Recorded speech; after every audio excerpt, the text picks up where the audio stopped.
Sounds good. All right, for the Chaos, we have Chaos brought today by Shidoku, once again, with the Vampire counts brought by, not Nefarian, but Gladius. So what do we have for the Chaos player? Well, we have basically the same thing that he has been bringing for the last few Chaos plays. He's got 4 Chaos spawn, very, very good choice, unbreakable, very fast, lots of AoE damage, very resilient troops there.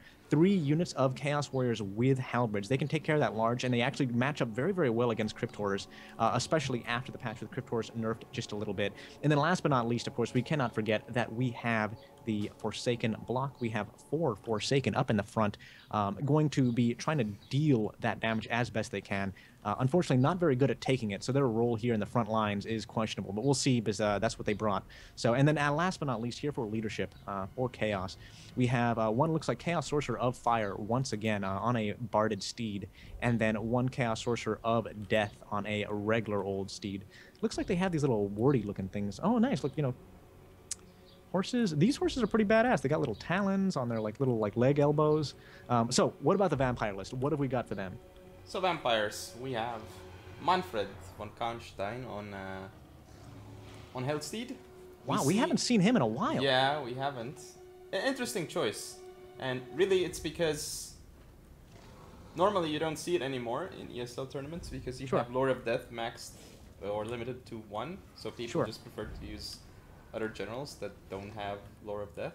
Right. So well, I then mean, they you don't can want bring to a call vampire. Exactly. Yeah. Yeah. But interesting. Anyway, we also have a Vargeist. Again, very interesting choice. Don't see these too often either. But for the rest of the build, it seems like it's pretty much bread and butter.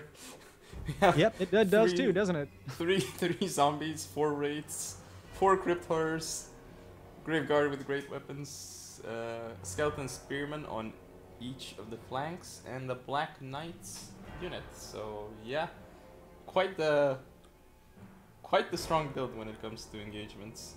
Yeah, no, truly, truly. You know, here's one thing that, I mean, the Gladius's build does have some odd things about it. I noticed that it has very little in the way of that classic Graveguard line that we often see from the Undead. What do you think about that? I would have liked to see 2 or 3, yeah. We have 1, but it's... I'm not so sure about it. Right, I mean, I'm not a fan of the Vargeist. I think you're very right. That's 1,000, right? They still cost 1,000 for the Vargeist. I think so, yeah. Risky business, man. I mean, I'm also not particularly fond of these Black Knights. Like, don't get me wrong, Black Knights are good, especially for chasing down units, and Chaos bringing Forsaken are going to have a lot of units that are routing. And so using the Black Knights to chase them down will be a very, very, you know, useful... It'll be useful for the Black Knights to take that task on. But I just noticed that, like, you know, he really doesn't have... He doesn't actually have mainline troops, right? I mean, he's using Karn Wraiths as mainline. And he has these Crypt Horrors, but where... You know, I mean, he can't soak up a lot of damage. I'll say that. He can... No. I mean, he can't... Yeah, yeah. And maybe also to say... It's better to say, actually, that he can't give out damage at a rate at which he could if he brought more Graveguard with great weapons. Yeah, it would have helped a lot supporting his troops. Oh, exactly. I mean, you know, and in Vampires, one of the things that they really excel at is breaking through lines, you know, and once you break a part of the line, you can go through it and then start charging the backs. Will he be able to do that without Graveguard and only Karen Rays? I think, yes, he will have a lot of very good staying power, but it remains to be seen whether they can do enough damage to actually break through these Chaos lines. I mean, the Skeleton Spearmen are... I don't really think he should have brought those. He should have brought Graveguards instead. Like, there are few units that he could actually remove and get Graveguards instead. Yeah. So, yeah. Either the Spearmen or the Vargeists or... something else. Yeah. Well, I mean, I think right here I see about almost 3,000 points that are used on strange units, right? Yes. We got Spearmen, we got an too many Karen Wraiths, we got the Vargeist, which is a little bit odd, and then we have Manfred, which is also kind of odd. We had the Black Knights, which is a little strange. But we will see. Yeah, sorry about that, Sugarcoat. Who'd you get knocked out by, man? Yeah, Vargulf's too easy to surround in multiplayer. Yeah, they're too easy to surround, and also Vargulfs, man, they have no morale. They crumble so quickly. They crumble so quickly. Just typically not worth it. I will say though, if you guys ever do end up fighting Arikote, it has a bunch of weird little things on top of it. He's in the leader. I think he's in top 10, top 20 leaderboard right now. Arikote is his name. That guy will play with 5 Vargeists and 2 skeletons. Yeah, dude. I've played him like 4 times, and every time it's just like 2 Karen raids, 5 Vargolfs. It's just weird ass list. That's hilarious. Yeah, dude. I mean, it doesn't work very well, but it's a lot of fun to play against. So hey, let's see. Iron General, well played by him. Good. Iron General is a new face. Hopefully, we get to see him in battle very soon. There is an errant fireball. Where is that going? Oh, it actually is going for the Lord here. Wow, it's getting some real travel time here. Does it have enough fuel? That is the question. It does, but not enough punch. Doesn't do quite a lot of damage. Yep. Yeah, it hits him, doesn't do very much damage to him. That's the randomness of those magic missiles kind of coming out right there.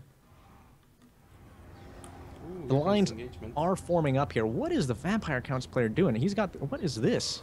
Oh, Forsaken getting charged by Cryptors, and here come the Cane Raids and Zombies. Yeah. Zombies not really up there to support, though. Yeah, They're I mean... far away. I have mentioned this multiple times before as well, and in previous casts. But if you guys are playing the Vampire Counts, what you want to really be careful of is that pretty much the entire Vampire Counts army moves at different move speeds, vastly different move speeds. And so you got to make sure that your vampires, your graveguard, your crypt horrors are all in line, and that is part of the micro that you have to do with vampires. You got to make sure that your lines hit in the right order. Otherwise, your Karn Reigns won't, your crypt horrors won't soak up the damage that they're supposed to. Your zombies will survive, which is really not what you want. You want your zombies to die in the first 2 minutes of the game, because that means that they soaked up that much damage. And so one of the flaws that we are seeing right now from Gladius, but it looks like he might be able to pick up from it. How does it look so far? I don't know, because one Crypt Horror is crumbling already on his left flank. He waited a bit too long to charge in 2 other Crypt Horrors as well, I think. And he has the Graveguard in the center, not actually engaged. Now he's gonna send it in. But he was just yeah.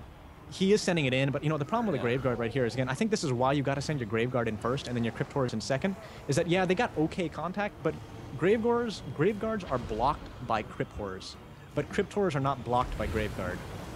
And so this charge here, nowhere near effective as it could have been if he just put them in at the right order. You know what I mean? Yeah. Ooh, Spirit Leech is going on. Gladius is general. All right, yeah, Gladius General getting Spirit Leech right here. Manfred getting Spirit Leech. That is unfortunate.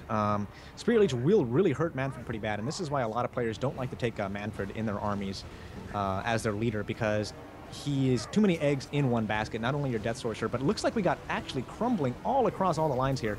The Cryptor is going to crumble out due to these Chaos Spawn actually doing a huge amount of work, man. A huge amount of work.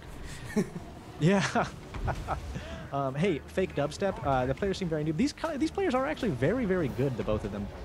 It is a strange little battle, but both players are quite good. We have seen Shidoku in many games so far, and he's done very well for himself. Black Knights, again, kind of just sacrificed here. Yeah, they got a little bit of a flank charge in, but, they should be cycling back and forth. But because they decided to stay in that combat, they have crumbled away. Ooh, yeah. It's one of the things that you have about, you got to really be watch out with the Vampire Counts, is that crumbling is an entirely different mechanic from morale. It works very differently in how it makes your battles progress, and so you should very much pay attention to that. Graveguard, for example, you should have them in battle, I think, even less than you have normal cavalry in battle, because they're not only very, very fast, but also the crumbling, if they stay in the battle, is unavoidable. But they're still very good at rear charges because they cause fear and all that. You mean Crypt Horrors? Sorry, with the Black Knights. Oh, Black Knights. Okay. Yeah. Black Knights just crumble so fast if they're left in combat for any extended period of time. There goes another Fate of Yuna. Very, very good Fate of Yuna going down on these cameras. Look how fast they go down, yeah. though. Holy shit. They're not great against magic. Yeah, not so good against magic. Not so good against magic, nor are they very good against Forsaken and Chaos Spawn coming down to do the dirty here, They were all fighting Halberds. Yeah, it looks like the Halberds actually have done very, very well for themselves. Really good against those large units. So that's probably one of the reasons why the Cryptors have gotten down so far, so fast. Those Chaos Spawn, though. Yeah, those Chaos Spawn. They doing huge amounts of work. 37 kills on those Chaos Spawn. 48 right there. 48 right there. 23 right there. Yeah, doing huge, huge amounts of damage. And here we see the Vampire army crumble. But do you think the same thing... Are we going to see the same thing happen?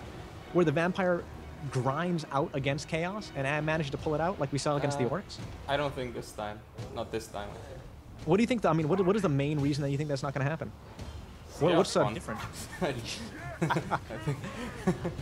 I think, TPP, I think you locked onto it right there, and I think you're absolutely right. The Chaos Spawn here really are really bringing it, right? Yeah. They grind better than vampire counts ever could because they don't crumble. Yep. Despite being unbreakable, they do not crumble. And so there goes vampire. there it goes. There it goes. Pop, pop, pop. It's like popcorn, man. Holy shit. Oh, there they go. So, hey, great win by the Chaos player there, man. A fucking fantastic win. Anything the Vampire Counts player could have done differently? Well, sorry, one I sec. think Chaos Spawn wins that battle, by the way, Galanosh. Yeah, I think he again should have changed his army composition, his list, Okay. so to speak, as you also pointed out. That was there were a few weird choices there, and he Yeah. also should have executed it differently, because again the zombies were too late to the party, and by the Yep. time the zombies got there, like some of the crypt horrors were already down to like half HP, which is Exactly. not great. I think you're very, very right there. I mean, if we take a look here, I mean, look at the zombies actually got kills, right? You don't want to see that. I mean, if the zombies actually got kills, it means that the enemy has lowered his health. His health has been lowered, right? Which means that Yeah. something else is already attacking, which is not how you want it. You want zombies to be 0-0-0.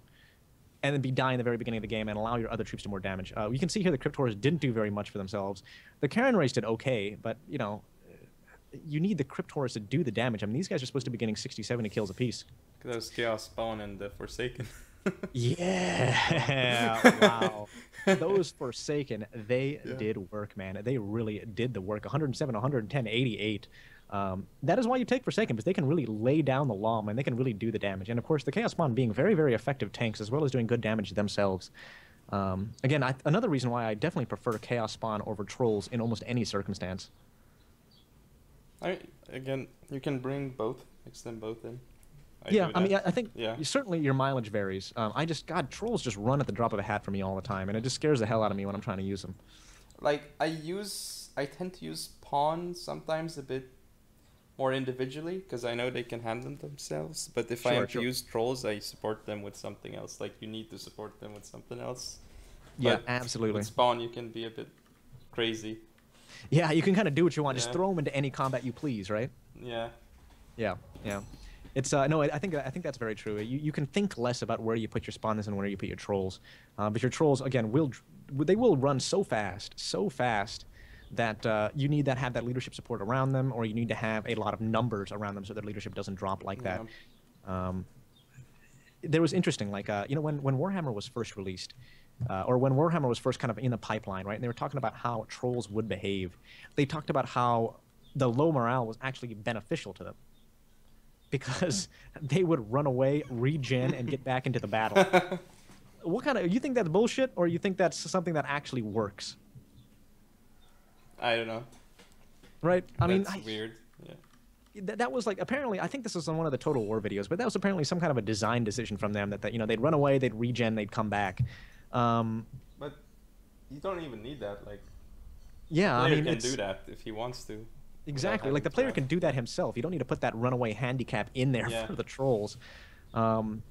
Honestly, I think that I would have... There's got to... The leadership mechanics are very strange in this game, because it's hard to keep the trolls from running, whereas in the tabletop game, it was much easier to keep your trolls in line with good leadership next to them. But even the encourage by the generals doesn't quite do as well as it did on tabletop. And so we'll see how trolls go. Right now, I think they run too fast. But other players, again, like you, for example, seem to very much like them, right? How do you keep them from running? I mean, outside of just giving them support. Well, I don't really do anything else that's special. They don't run for me.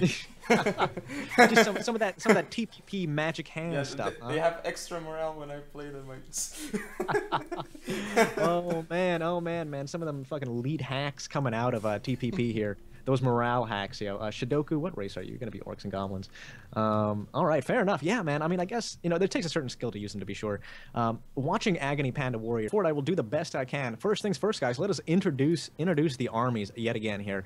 For the Greenskin HQ, we got Azag the Slaughter, as well as an Orc Shaman. That's some pretty standard stuff. The Orc Shaman for the magic missile fire, and then Azag the Slaughterer for the death magic spells. Those things will be very, very effective in any matchup, and they will not lose their effectiveness out here against the Empire, especially if Demigryph Knights are brought to the field.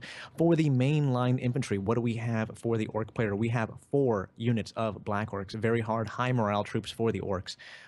2 units of Orc Biggins rounding each flank, so that's 4 units of Orc Boy Biggin total. Very good against large. They will be able to actually trounce the Demigryphs if they get into combat with them or any cavalry that they do meet. Otherwise, for Shidoku, we have a unit, 2 Goblin Wolf Riders and 2 Orc Boar Boy Biggins. It's Savage Orc Boar Boy Biggins. We have seen him bring this list before, as a matter of fact. So whether it is, that's all the same map with Midday Lights this time. Yeah, that may be true. But again, this map is a fine map to cast, and so I am more than willing to get on it. And of course, 2 units of Sacrificial Goblins in the front to take any charges. Probably just a little bit of extra money left over, and he had to go ahead and use it. For the Empire Army, what do we have? We have 2 units of Empire Knights. It's already gone atypical here. 2 units of Empire Knights for the Empire. 4 units of Empire Knights for the Empire. What is going on, and why isn't he playing Bretonnia?